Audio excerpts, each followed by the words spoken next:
This video showcases how to use the Microsoft SharePoint document integration plugin on Joget, giving you a seamless two-way sync to manage your documents between the Joget application and SharePoint.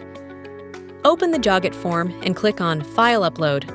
Upload a document and click Save. The document will be automatically saved to SharePoint.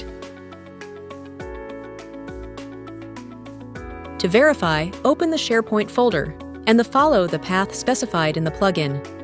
The document that was uploaded on Joget will be found here.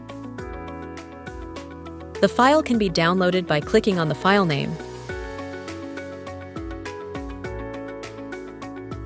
It can also be opened on the web,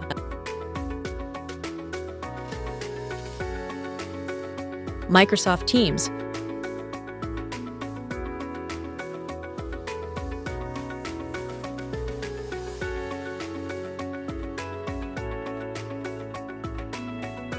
or the native Microsoft Word app.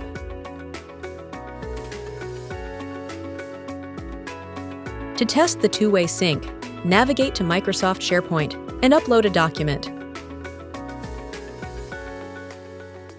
Refresh your Joget form, and the file along with its metadata will be updated on Joget.